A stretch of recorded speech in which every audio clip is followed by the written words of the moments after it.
Hey, everybody. Welcome to Dream Leapers with Harriette Cole. I'm so happy to be here with you today. And I have a very special guest, a woman I've known since the beginning of her career when she was, I believe it, Oprah Winfrey's magazine. She started out strong and she's been going strong ever since. She is Tai Beauchamp. Let me tell you about her. She is a television personality and serial entrepreneur. She's not only the founder of Tai Life Media LLC, which is a media and creative consulting company, but she's also the co-founder of the groundbreaking fragrance brand Brown Girl Jane. That's right, Brown Girl Jane. We're going to talk all about that. And as if this weren't enough, Tai has been elevating the minds, hearts, and spirits of her viewers with her popular morning series called Morning Mindset with Tai. Please join me in welcoming Tai Beauchamp.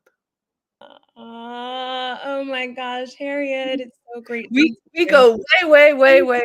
Way back. My gosh, it's like I have these moments because it feels like it was yesterday in some ways, and then in other ways, it's like, oh, it wasn't yesterday. It was Yes, yesterday. and Dream Leapers is all about, helping people to access and activate their dreams, and on this program, what I do is to bring people on who have done it, are doing it, to inspire others to leap into their own dreams, and you have had so many, and so many that are successful. I actually wanna talk a little bit about your working on Oprah Winfrey's magazine because that was huge. And wasn't that at the very beginning? That was my first job out of college. Yeah, so that Yeah. was I started at Oprah June of 2000, so 23 years ago. I think that's the other thing. I have these moments. I was working in media before then, yeah, through internships and through other work I was doing, like in producing fashion shows and that sort of thing. But that was my first job out of college, literally fresh out of Spelman College. And what were you doing? What did you do at the magazine then? So I was hired originally as the first, official fashion and beauty assistant for the magazine. And as you know, in startup world, there are often double jobs. Oh, Uh, yes. One, because you're waiting to scale and figure out how the budget is going to work and what have you. And so my official title was fashion and beauty assistant. So I assisted two directors. Christine Fellingham was my beauty director, and Lisa Elwell was my fashion director. And so I was literally going between the fashion closet and the beauty closet, Mhm. and going to on appointments, and researching and writing captions and writing stories. Yeah, it's I mean, it's crazy to think. It is, and all that meant back then. Now, oh, the Oprah Winfrey Magazine is huge. I mean, sh everybody knows it. Of course, everybody knew her back then, but you were in startup land, we which is a very specific kind of environment. It's a small team. Everybody's cranking it out. Were you always interested in fashion and beauty? Yeah, so interesting. Yeah, and Oprah's magazine still to this day is the most successful magazine launch in history. And so I'll be honest, at 22 years old, fresh from Spelman, I had no idea what that meant, right? And I always like to say at 22 years old, I wasn't necessarily thinking about living my best life, and I didn't know that starting at this magazine was going to be as monumental as it was, not only for me, but for the world, and for what we did in publishing, and how we set a new tone and stage for what not only beauty looked like, but what lifestyle looked like. And I think Oprah in particular, as the incredible, phenomenal entrepreneur, TV host, and all of that she was and is, it was different, right? Because it was, a general market magazine. It was launched under Hearst. Oprah was on the cover every single month. And we were creating content to really connect women to their spiritual, emotional, and living their best live selves. And it was really, really powerful. I didn't always know I wanted to be in magazines. When I went to Spelman, I started out as a bio major, so I thought I was going to be a Ooh. doctor. But I will say, growing up with my mom and my grandparents, outside of Newark, New Jersey, I mean, a progressive Black girl, what else would you be? A doctor, lawyer, a teacher? That was all I really, really knew, Right. um, that I could actually aspire to. My family are all educators. And, I thought I was going to be a doctor. And until I was close to flunking biology, and it was like, I don't know how. I don't know who's gonna let you doctor them. Not like that. I don't know if that's gonna I didn't happen. even have that thought. I knew I wouldn't even get that far. So at least you tried. I totally tried. And then bio just was not agreeing with me. And I was like, I was used to being this A student. I was like, oh my God, a C. Oh my God, a D. Oh, get me Ooh, out of here. So I was like, I had to go. But I did model as a teenager. So I modeled from the time I was 15 to 18, and living so close to New York City, I had been exposed to the fashion industry as a model and exposed to, that world. And so I was always super inspired by communication via fashion expression and articulation. That's always how I saw it. And so it was, when I got to Spelman and was going to flunk out of biology, I sat down with my mentor and he was like, well, what do you love doing? And I was always a great writer. I loved writing. I started writing when I was 8 years old, and I would write these incredible stories and, do all this reporting.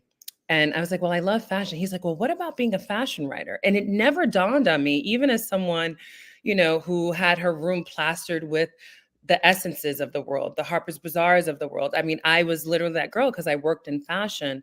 I never thought that I could be a writer of fashion. And it was that really set me on my stage to then get the internships in magazine publishing at Hearst. And then when Hearst was launching Oprah, I was fortunate enough to be asked to come and interview. And yeah.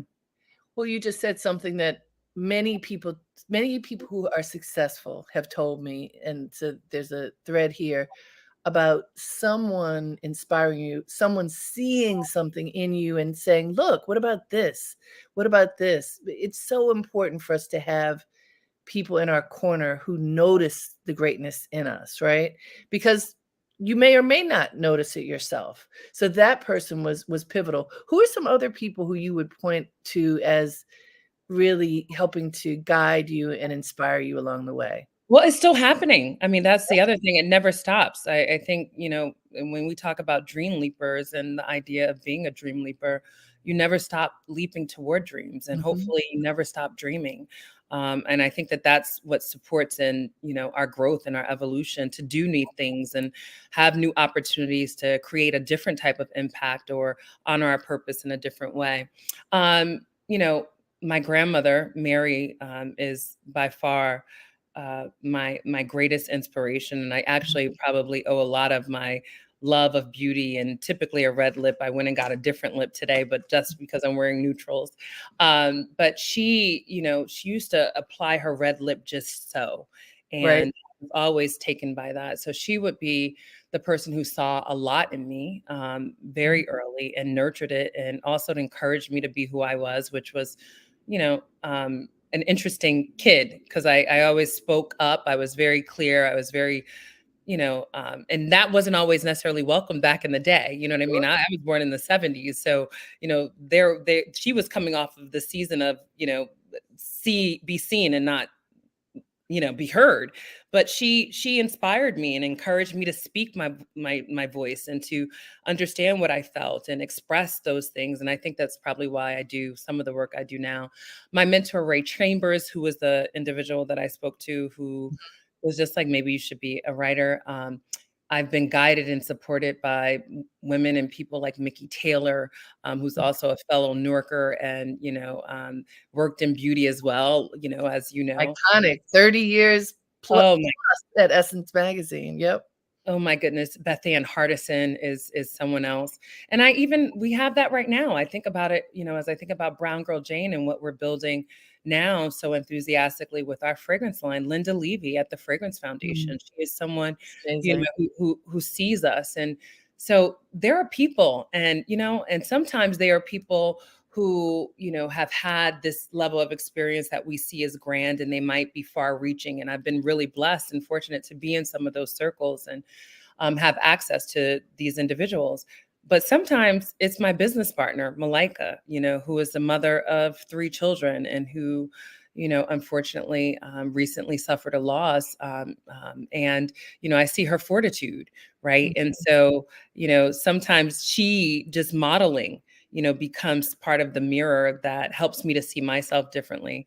And then I have a slew of incredible badass girlfriends. Let yep. me just tell you, my girlfriends, and I'm talking about from every walk and experience of life, whether or not they're in the C-suite or they're entrepreneurs or they're artists that, remind me of my greatness. And I'm grateful for that. Which is so important. I want to talk about something that we share, which is being tall. And Mhm. you got me by a few inches, which is rare. But I'm bringing up, my daughter, who is about to turn 20, she's tall as well. And we were talking about this the other day. Just like when she was little, she would say to me, "Mommy, I want to be taller than you when I grow up." And I was like, "Well, I've given you my genes. Your daddy gave you the genes. We don't know what's going to happen." And then when she got to high school, she said, "Mommy, I don't want to grow anymore." Yeah. And because she was taller than everyone. So she's now in college, and we were talking about it just yesterday, and how you have to make a relationship with your physical self and the world. And as tall people moving through the world, I know for me, when I was growing up, I was the tallest, skinniest one, and they teased me. Yep. And I wore glasses, and they teased me. And it wasn't until I started modeling at about age 13 that it changed. I was like, oh, I could wear those clothes, oh, this is kind of cool. But at first it was, as a point of ridicule. What I tell my daughter is, there's so many great advantages to being who you are and the body you're in. And I say that for everybody, no matter what your size or stature. But as living among the tall people as we are, just there are things that you can see and survey that are different. So I'm curious for you, Mhm. growing up, because now clearly you fully embrace all of you. But was it ever hard for you as a tall woman? For sure. Are you kidding me? I mean, like you, I was the tallest when I was at the end of the line. I was super skinny. Um, Totally had awkward years, as we all do, and uncomfortable in your body. But isn't it like what you said? It's the gift of growth and experience where you learn to be comfortable. And I like, you know, I had those moments where I was like, oh, I'm happy to be tall. Oh, I'm not happy to be tall. What does this mean? I mean, even still now, as a not yet married, I don't want to say unmarried because I'm not yet married or not yet partnered. It's still the same thing with meeting guys and meeting men. It's like, they're like, okay, well, will you date someone shorter? And I'm like, if I'm comfortable in my body and he's comfortable in his body, we have no issues, right? But it took a lot to get there. And there were the Right. moments, when I was younger, was like, oh no, that doesn't look right, Mm. and I do love what you said about the purview that we have and the vantage point that Mm. we have from our eye line. And a piece of that has to do with being tall, but that's anyone's eye line, and recognizing Yes. that you can choose to have to see the horizon however you choose to see it based upon That's where you right. stand and where you sit. But I love being tall now. Harriet, as you know, I wear 5 and 6 inch heels still.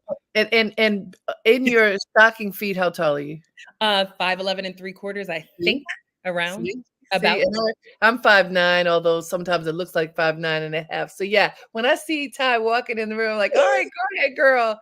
Now just because for all the folks who are not tall like we are, my grandmother, for whom my daughter is named, my maternal grandmother, was literally a foot shorter than me. She was 4'9". She wore Wow. a 3.5 shoe tie, and so when we were growing up, I don't know what I was like, I don't even know how old I was. I was a little girl, and I could wear her shoes. You know how we put on the moms and grandma's shoes and we're clunking around? No, they fit. That is hilarious. And Wow. even though she was tiny, you didn't even, I mean, you did notice we called her little grandma, but her I love presence that. her presence was filled. Mm, And yeah. so that's the thing, whatever body we inhabit, Mhm. our presence can fill the room however we want it to, as long as we claim our power. Yes. And isn't that what it's all about? And that's what I learned from her. She claimed her power and greatness every single day. We are here with Tai Beauchamp. This is Dream Leapers with Harriette Cole. I am so excited to have Tai here. We have known each other for a long time, and she has had many successes, many dreams that have manifested and are continuing to manifest. And I want to tell you all why. she is here now. Why we have Tai here at Dream Leapers is because about a month ago, I was at a lovely event for the Fragrance Foundation, and there so it was a luncheon. It was really sweet. Whenever invited to the Fragrance Foundation events, I always go. I walk in and there is Tai. Now, I don't know what rock I was under. I didn't realize that you had a fragrance line.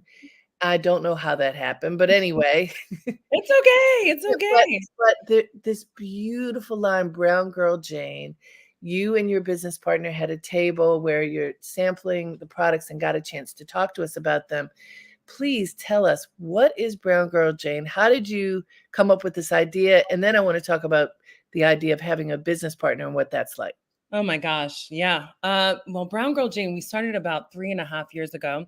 And we started the brand between three of us, actually, all Spellman sisters. So Malika Jones is my Spellman sister. She's a year behind me. And her biological sister, Nia Jones, is, I think, 3 years behind her. And we wanted to create a collection to really support the wellness needs of Black and Brown women, recognizing that, we're the type of women who do all the things all of the time. Malika was a managing director at JP Morgan. Nia was the head of a philanthropic foundation for an insurance company. And as you know, Harriette, I had been, working in magazine publishing, rose through the ranks of magazine publishing, started my entrepreneurial career as a brand consultant, and then started a TV career in a production company and what have you. And so we were like, how do we support the wellness needs of women like us, women who don't have a lot of time, women who want to feel, comforted, supported on a daily basis. And so, looking at, the benefits of scent, and our olfactive system, and is really the most powerful system in our body because it connects directly to emotion and feeling. And so we said, what can we do here? And we partner with the incredible people over at Firmenich, drawing on more than 25 years of research and neuroscientific study around the benefits of scent on your brain and on your energy and on your vibrancy and on your wellness overall. And so Brown Girl Jane is a fine fragrance collection that is designed to support what you need first. So it's turning the idea of scent on its head, because most of the time when you use scent, it's like, you're doing it for someone else. So we say you spritz this for yourself. We want to create your own scent sanctuary for yourself, and then other people benefit. Yeah. Scent sanctuary. I like the sound of that. And the packaging is beautiful. The bottle is so great. This one I have up is Casablanca. What I feel when wearing it, it feels like a hug. That's so okay. So I don't know if you know, but Casablanca. So our first collection, the Wanderlust collection. I'm happy you have it there because I'm not at home. I'm at my girlfriend's house, so I don't have the full collection here to show and do my Vanna White moment. But the first collection, the Wanderlust collection, we were inspired by. We launched during COVID. We were inspired by the places you go to feel transported. So it's called the Mm. Wanderlust collection. So we have Casablanca, which is directly correlates to love. And Mm. then we have Bahia. And then we have L'amour. Bahia correlates to peace. L'amour correlates to joy. And then our latest collection is the Day Past Midnight collection. So we have Dawn, which is energizing. We have Dusk, which is grounding and restful. And then we have Dare, which is all about the seduction and kind of being that girl. So I love that you said it made you feel like you got a hug. I'm telling you, I said, let me spray it right before this Ah, broadcast so that because I wanted to be in the experience of one of your fragrances when we were talking. And that is what it feels like right now. That is the feeling that I have. And, you have all kinds of feelings from fragrance, but that is the feeling that this one has given me. It's got an earthiness to you have it and a cardamom. warmth. Yeah. You have cardamom, you have marshmallow, you have lychee. No, that's there. Cardamom, marshmallow, Italian suede. Mm. So, it's grounding, but then also the idea of the marshmallow makes it like, seductive and inviting and enveloping in some ways. I love that you said it felt like a hug. We did our job. We did Mhm. it. And look, y'all, just so you know, we didn't talk about this before at all. Not at all. But Exactly. and then the new collection, you did talk to me about this, which I thought was really cool, that the idea of layering, that those fragrances you can put on there, so they're not Casablanca is very full. I Mhm. wouldn't want I don't know whether you suggest this, but I wouldn't necessarily want to layer that. It feels like enough in and of itself. You perhaps you can, but the others, the new collection, they're lighter, and so they kind of very naturally can layer on top of each other, and you don't people don't smell you before you come in the room, you know? Well, so and that was the point, and so actually you can layer all of our scents. We design Oh, each of good. them to layer. Okay. Even when we're designing each new scent, we're like, "Okay, how does that work with that?" But it's Okay. also the idea of, again, this being your personal how you own it, and the idea of, having a signature scent, and our philosophy is that time is gone. You want your custom scent to kind of emote and, kind of direct how you want to feel. So I like to Mhm. say, if you need a little love, you do the Casablanca. If you want a little Nice. energy too, you can layer on Dawn with that as well. Okay. Because again, it's speaking to the layers of who we are as Black women. That's the other thing. We're so layered, we're so multidimensional. And so we wanted to bring all of that into the storytelling of why Brown Girl Jane and what makes it so unique and different. Our approach is very different because, as you know, as a beauty girl, and I can't even say former beauty girl, because once a beauty girl, you're You always are. That's who you are. always a beauty girl. But is that, we want people who experience our fragrances to know that they can be, the director of how they feel. And this Mhm. is how you design that, and it's for you. And so if you want to layer a whole bunch of different things on there to actually give yourself that peace, that joy at the same time, and then you want seduction, have I it, like girl. Like, go I like for it. I like Yeah. that. I'm gonna try it. I have those other ones too, so I'm gonna try it and see how, how it makes me feel. I love the idea though that you're getting at something that is very important. It's the inner experience, the experience that you want to have for yourself. Yeah. And people wear fragrances for lots of reasons and they're all fine, but this notion of looking within Mhm. and tapping into what is your state of being right now, and what can that smell like, or how can your fragrance enhance that. I love, I mean, Yeah. you talk about the red lipstick that you learned. So my mother, who is about to turn 94, Oh my I gosh. know, right? She's a red lipstick girl, and even at this age, she does not need a mirror. She knows how to put that lipstick on, and it's perfect. And we knew she had on her earrings and her red lipstick, then she's ready to go. And this is and if she doesn't have it on, you wonder why.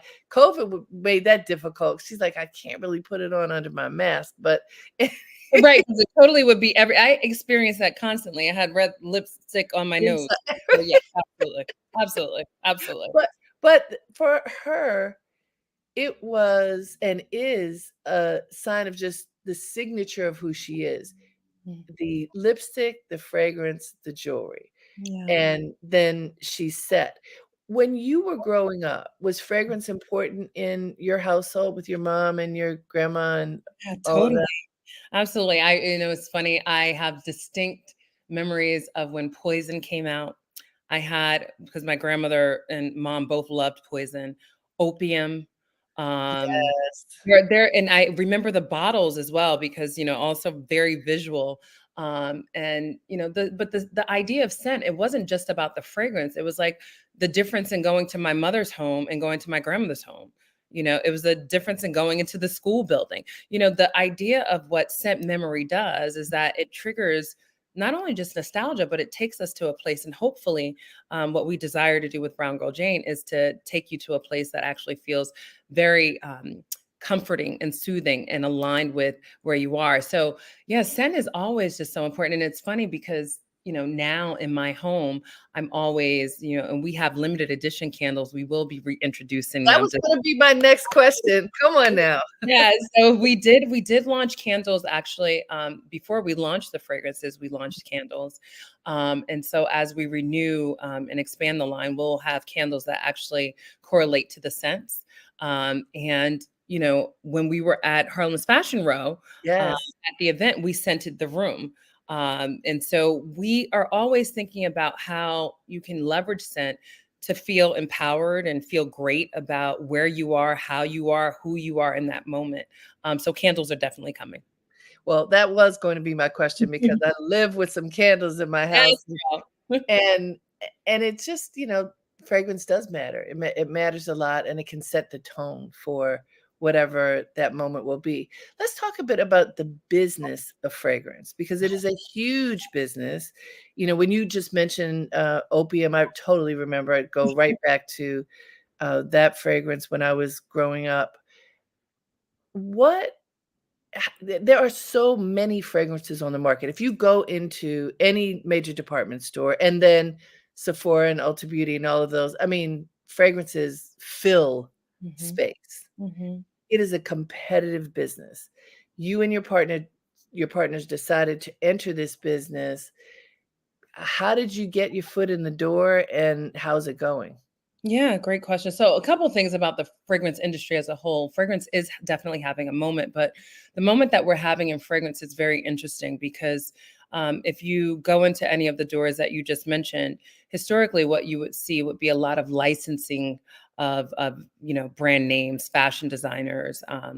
Other brands that exist, whether a Burberry or what have you, and so there was a large licensing business, and also with celebrities. But with that being said, we also have to just acknowledge, and I think you started to say this, Harriet, that fragrance as an industry has historically been overwhelmingly white and overwhelmingly French and male. And so it is poised for disruption, quite frankly, because also we consume fragrance more than our white counterparts here in the US.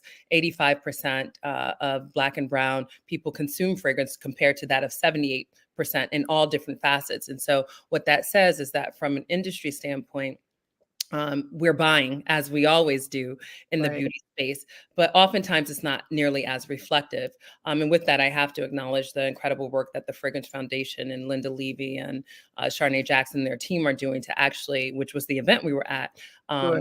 around honoring, taking fragrance forward and making sure that there's diversity in the space and more reflectivity. I don't even like to call it diversity. I like to say, like, let's be reflective of the audiences, Mhm. the communities that we're serving. So there's a major opportunity. And while it might seem like a saturated space, the approach that we have to fragrance is what makes it uniquely different with Brown Girl Jane. And it's also, I think, the approach that we're starting to see with other fragrance makers who are of color, whom I celebrate. Chris Collins is a dear friend. Yeah. Terry Johnson, another dear friend. Chris Classic, who's here in Atlanta, has Savoir Faire. We have to celebrate and understand all these brands and the nuances because there's a lot of room for all of us. And so, as a business, we are doing well. We are really, really fortunate. We are really, really fortunate. We launched Brown Girl Jane just a little more than 3.5 years ago.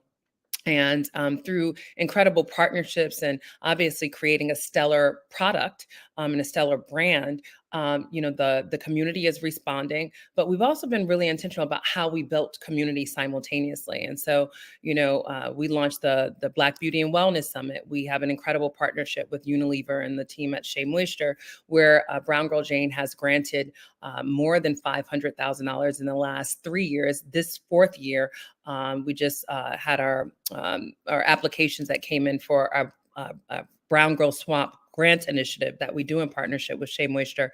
And so after this grant initiative, we will have, in partnership with Shea Moisture, granted more than $625,000 to other Black women beauty and wellness founders. And so we've been very intentional about how we can, Wow. yeah. So it's Let's like, just pause for a second. We can't gloss over that. That is huge. So thank so you. just explain, you're giving it to whom? Where To this other one? Black women beauty and wellness founders. So some of the beauty and wellness founders that you may have heard of, we Range Beauty, Alicia of Range Beauty. So to date, we haven't announced this cohort yet, but to date, we have granted more than 38 women, Black women founders, a total of $505,000 with support from Shea.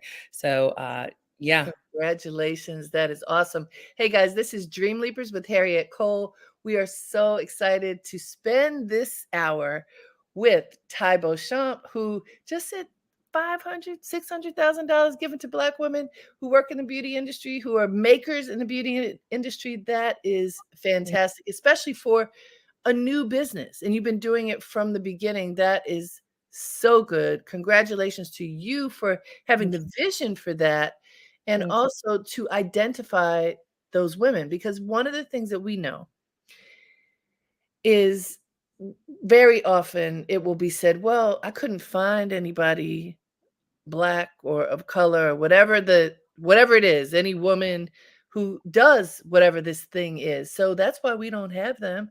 And you're saying, you can't say that because they're here. Yeah, I mean, that's impossible. Like that's when I'm like, I ain't buying it. I think the other thing is like in Harriet, we talked about this earlier. I was blessed with really great opportunities. Now I had access, and that was a gift and a blessing, from my mentor, that I was able to get my first internship. But once I got my internship, I stayed in the door. And for us, I think as founders, Malika, Nia, and I, all, about impact as we build an enterprise that is profitable. So let me just say, Brown Girl Jane is a profitable business, even as young as we are. And we did raise some money, which was incredible to do at that time. Never enough, but because obviously scaling a business like this is not easy. But on the heels of what we experienced in 2020 after the murder of George Floyd, as founders, we thought to ourselves, what can we do? Right. What is our job? What is our opportunity here? Now, fortunately, because of wonderful relationships that I've had with people like AC Eggleston Bracey and Kara Sabin, they took notice of what we were doing online. We started something called the Brown Girl Swap after the unfortunate murder of George Floyd, and we called upon consumers to swap out 5 of their everyday beauty and wellness brands that might be owned by a Unilever or a P&G for small brands owned by Black and brown Well, women. sure. And this was our way of saying, like, how can we support the economic opportunity and growth that we know actually is so critical to, to shortening the gap that exists Yeah. between us and other communities. And so in doing so, AC literally, she said, what is this brown girl swap thing? She texted me. She said, what is this brown girl swap thing you're doing on Instagram? She said, I want to learn more about it.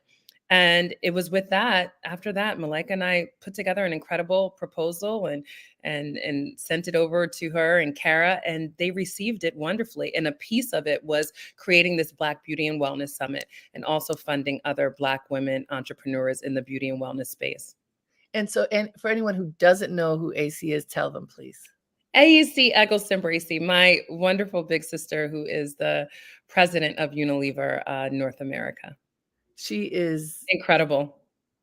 A powerhouse. Powerhouse, legend. A powerhouse, a legend. And she's been working for a long time in this space of inclusion and really shining a light on women of color and just making space. And you asked me the question earlier, and forgive me because I talked about my sisterhood, and obviously I don't want to start to name some and not name others.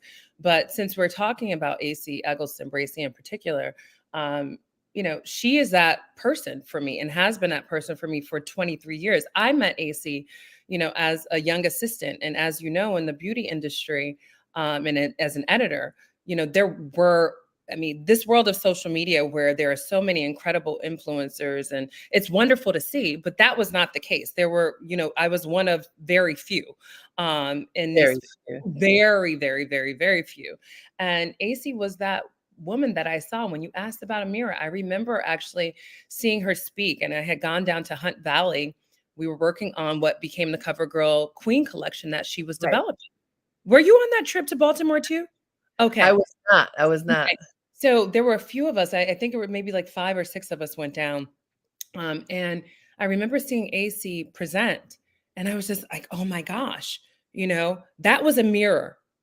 Here is this, Black woman, natural hair, blonde hair, super smart and super poised, but also a girl from Chicago, right? And I'm a girl from Newark. So, I'm seeing these mirrors of what the possibilities are. And AC has been fantastic, along with Kara Sabin and Tadra and Simone and Tendo and the entire team and Greg. I never not want to mention people because I see people, and that's the other thing that is really important. I think about what we're doing at Brown Girl Jane, and then also what I try to do with Morning Mindset with Tai, to make sure that we feel seen and it's real, and it's real. Well, so let's talk about that, because I do a lot of work in helping people to access their power and stand tall in their power and really own their greatness. And what we know is that every one of us wants to be seen, heard, and appreciated. Mhm. It doesn't even matter what else. It's nice to have money, it's nice to have beautiful things, but if you can have that, then you're good. Yeah. And I love the fact that you do this broadcast, and I'd like you to talk about why you're doing that broadcast that now includes the hikes and, I mean, it's so beautiful where you live and that you share that with others. How did you get started? Yeah, I mean, Harriet, the truth of the matter is that Morning Mindset with Tai was not anything I was planning to do. I was at a turning point. I was pivoting, and it was around the same time that we were launching Brown Girl Jane. I've worked and hosted television and produced TV, and done some, I like to say, impact work, but as an influencer. And the landscape was changing, and I had moved to Los Angeles, California from New York, and I was going through a season. I mean, a season. And I, said, how can I really kind of like connect to God, connect with myself to feel more empowered? And I doubled down on what my daily practice and how I started my morning and what it would look like. And I became super intentional about it. So it started with prayer and devotion, some journaling, and then I would go outside and hike every single day. And I think I hiked probably for about 45 days straight. And this was at a time when I was like, I put on the extra LBs. I was like, sis, get it together. And but hiking for me wasn't just about the physical transformation. It was a spiritual and emotional transformation, because we hike in life. Life is a Right. hike, right? You have uphill, you have times when you're like, I want to quit, I can't go. You have times when you lost your breath. You have times when you're going down the hill, you're not sure, you lose your footing, like no one is there, someone is standing next to you. Life is a hike. And I started to think about how metaphorical it was. And as I was hiking, I was like, I'm going to go on live and just share my daily devotional. And what started out as a couple people coming into these live turned out to be 100+ people coming into the lives daily. And then people started to ask to hike with me. And so what we do in Morning Mindset, I like to say, is that you come there to elevate your heart, your mind, and spirit daily. Because I believe that how you begin is half the win. So that's half the solution, half the battle of how you get through the rest of the day. And I want to, build community, ultimately recognizing that I have my own wisdom and my own insight, but it's really in community and exchange with other people that we learn and that we're able to grow, and evolve. So yeah, Morning Mindset now is 3+ years old as well. I'm like, dog, why I'd be starting all this stuff around the same time. It's 3+ years old, and we host a monthly hikes and experience, because it's not just a hike. We affirm, we move, we connect, and we reset every single month in Los Angeles. And now we're actually taking it on tour. We've popped up at activations like ABFF, Art Basel. We work with clients like Cadillac and Lululemon. We did a huge activation during BET weekend, where more than 300+ Black women came out to the hike and experience to be transformed and be connected. That's beautiful.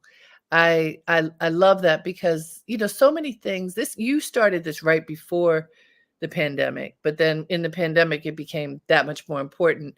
In the sister to this Dream Leapers program, I started a Dream Leapers inspiration on Facebook, like in April of 2020, right after COVID started, just to get people to go inside and ponder how we can inspire ourselves into our greatness. And I was doing it every day at first, Ty, because we were in such an isolated, dark Yeah. place. And now I do it once a week, but it makes a difference. It makes a difference to one. I always often talk about what my mother has taught me, and one of those things is to notice the bright lights in the room, Mm. and to be a source of light, that and noticing the bright lights in the room makes so much difference. And I know you will appreciate this as someone who's speaking to audiences all the time. You can notice when you walk into that room, you can notice the person on their phone, the person yawning, the person who looks Mhm. bored or whatever. But instead of noticing them, what about the people who are smiling at you, Yeah. who are shining their love out and onto you? And that was her thing. If you do that, then you're going to just attract more and more and more light, and then there's light everywhere. And I feel like that is something that your morning mindset does for people. And I love that you're taking it on the road, because we want to connect this way using technology, but also it's really nice to connect. Like I said, how the fragrance makes me feel, to actually be able to hug people because you're in the same space. It's essential, Harriet. It's essential. And it's so crazy because, we grew up during a time when there was no social media. And I remember, like, as social media was starting to swell, and I was really reticent. I was, telling my younger sisters and friends, like, go do it. But I was really reticent because there's a piece of me that's also highly introverted, which people are surprised to know. And, there's also a piece of life that, when you get to a certain age, you want to reserve some of it Sure. for you, right? But I was reticent about it. And as social media came of age, I was the editor in chief at Vibe Vixen, and I remember I was like, all right, got my sister to get me an email address so I could have a Spellman account for Facebook. Right. I put it on my editor's letter, but I always thought that the key to social media is going to be bringing people back physically together. So, Mhm. people are hungry, and we're also in, what anthropologists say and researchers say is a really challenging epidemic of loneliness. And Yes. the only way that we're going to get out of this is to get back to being human, get back to shining lights. And obviously, we're living in a time right now, as so many things are happening in the world, and the war that is happening in the Middle East right now, which breaks my heart, is Yeah. that the light is so important, and everyone has a light. And I think sometimes it's not even about, being so caught on how big or how bright the light is. Just shine the light that you have. And as a person who was raised in the church, this little light of mine, whatever the light is, how little it is, how bold it is, we need it, and your light matters. And morning mindset has been a beacon of light, to others, but I'll tell you, this tribe and this community has been a beacon of light to me. We had 28 Black women from the United States come with me to Bali on the first retreat I Mhm. did there 2 months ago. And, those women now are building healthy and vibrant communities between themselves, and also talking about the transformation that they experience. I want us all to be well. I mean, I think that that's both my purpose and my superpower, is like, to see people.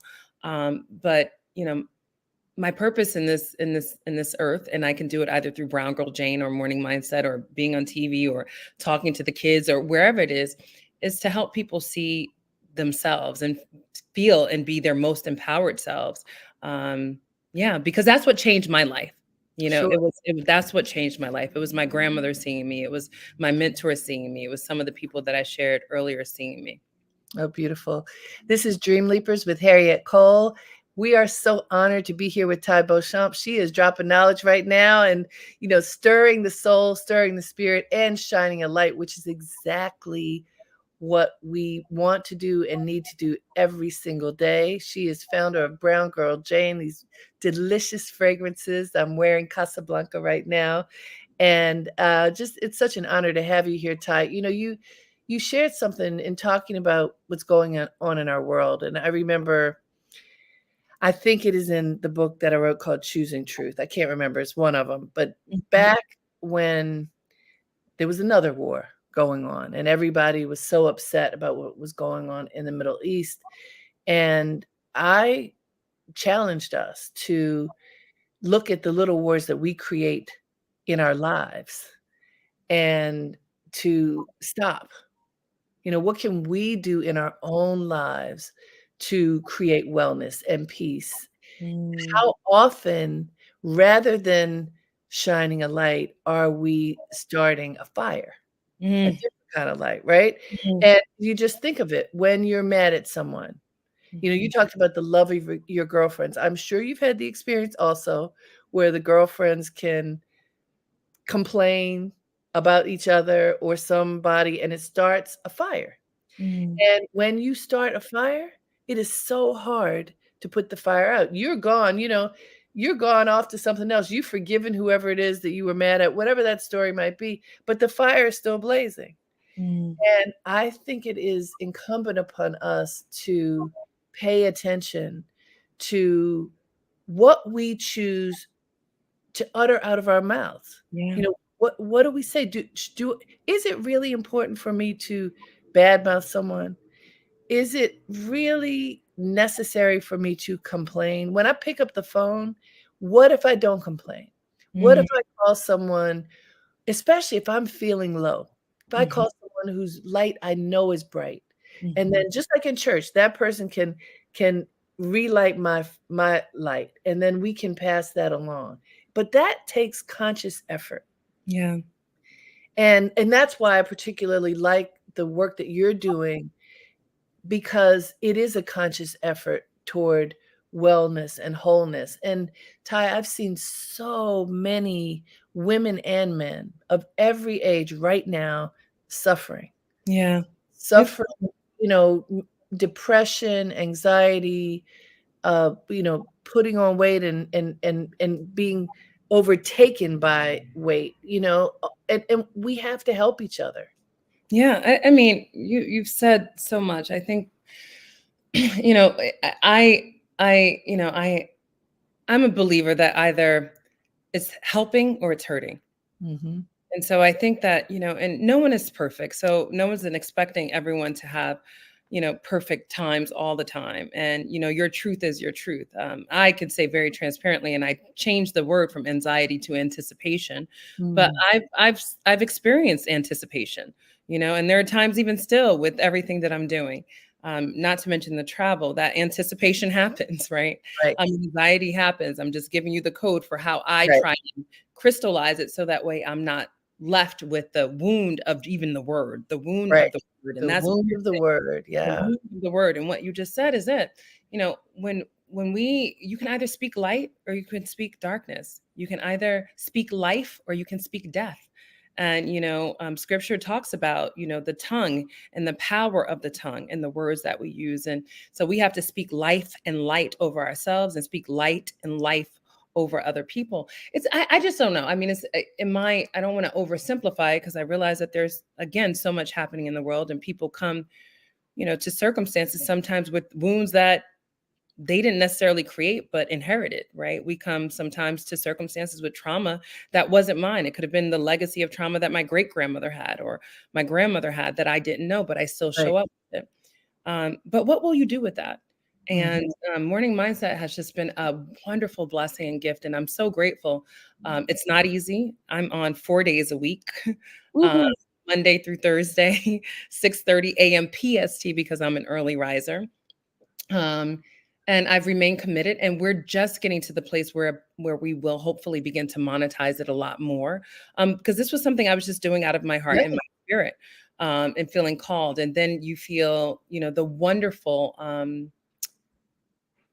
the the wonderful impact that you're having, and then now it does feel like something I have to do because I know that other people need it and Mhm. desire it. So yeah, Beautiful. it's been a lot, but great, It but and you know what? I feel like it's always a lot, so we have to choose what our lot is, because mm, life is busy.